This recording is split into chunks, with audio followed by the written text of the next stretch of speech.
And I think I have a total of 5 subscribers, and one of them might even be my daughter. I don't know. So that's kind of funny in itself. And so I thought for sure I would come on here and try to be more vulnerable today.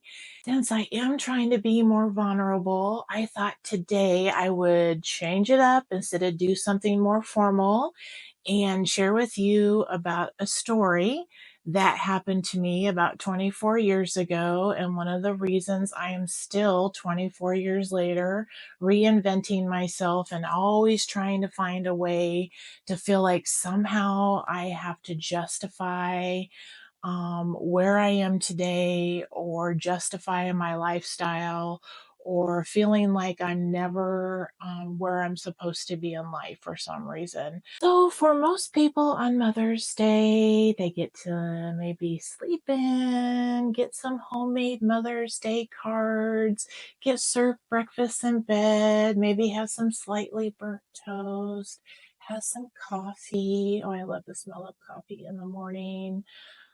For me, it was the day that totally transformed my life. I mean, boom. Um, and I don't think Hallmark makes cards that tell you this kind of story. The night before Mother's Day, I had been out of town attending my grandfather's funeral and had gotten home late that evening, so went straight to bed. And the next morning, I woke up with a note from my husband stating he had to go into work early.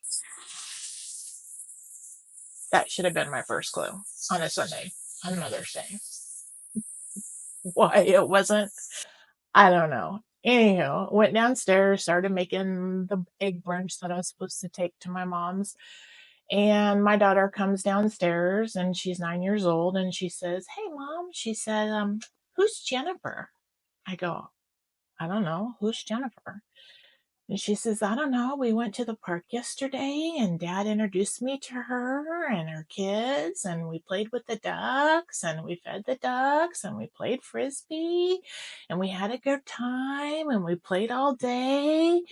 And all I could see was this highlight reel play over my head like a cartoon as she is saying this, and her eyes are big, and you can tell as she is saying this to me, she's looking at my face like, "I probably shouldn't be saying this to you, Mom. I'm just figuring this out." But this talk isn't necessarily about revenge. Well, maybe a little bit. Though Karma did have a sense of humor later on. Very interesting.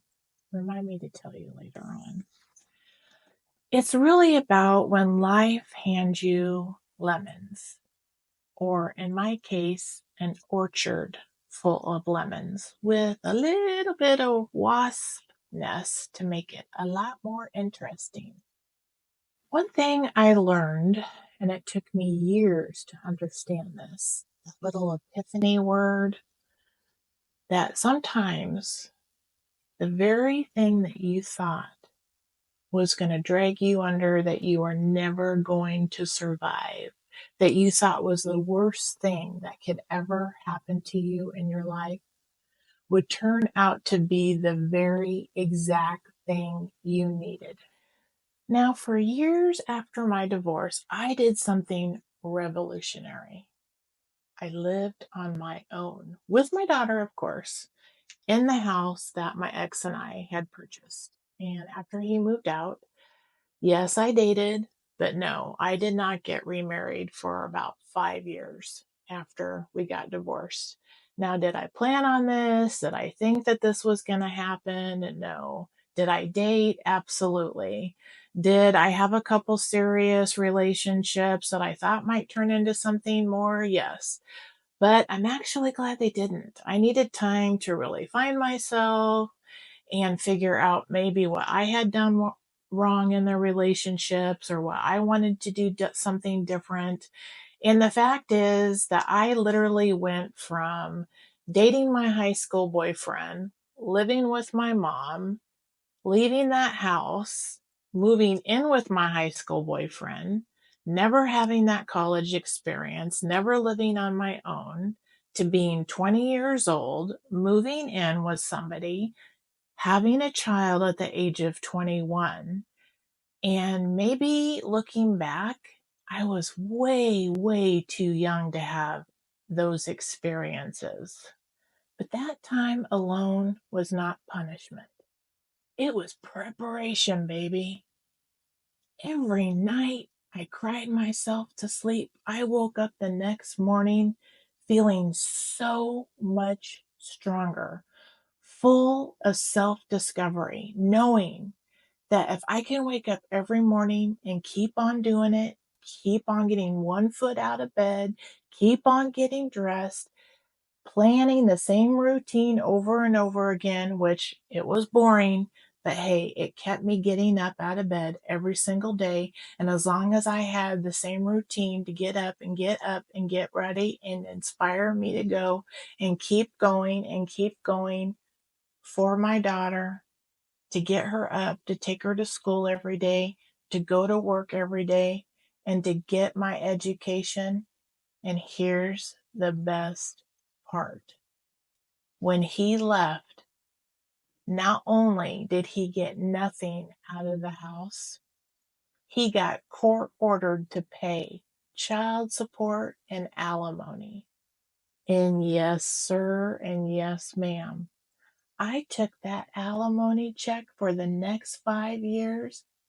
I took every red cent of that money and I bought myself an education, a 4-year degree at a college university. And guess what? Your story is not your identity. That one chapter where we can say, yes, my husband did leave me on Mother's Day, but guess what? That was just one chapter. That is not my whole life story.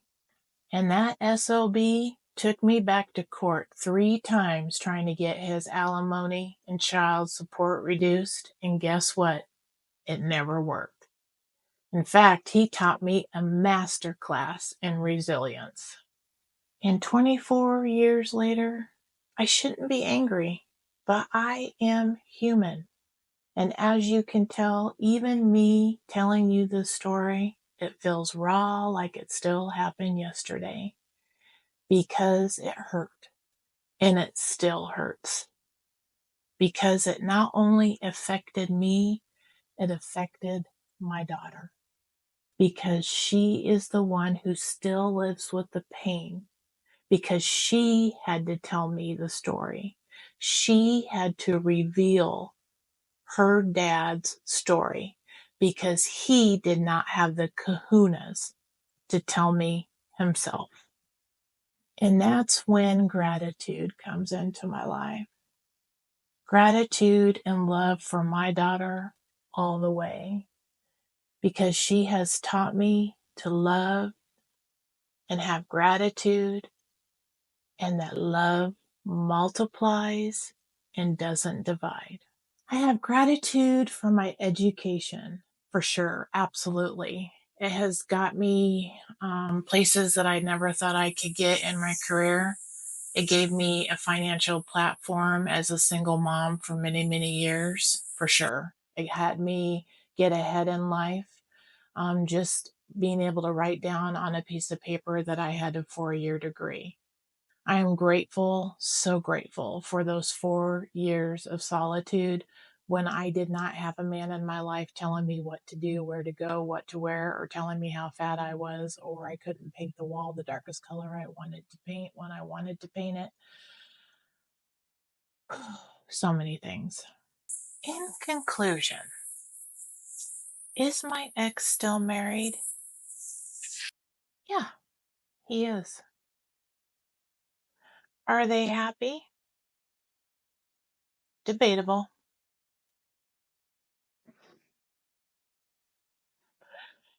Am I remarried? Yep. Has my ex ever been cheated on? I don't know. And sometimes, the very story you thought would be the worst story of your life can sometimes be the best story you can ever tell. And if you happen to enjoy that story, I would love to continue content.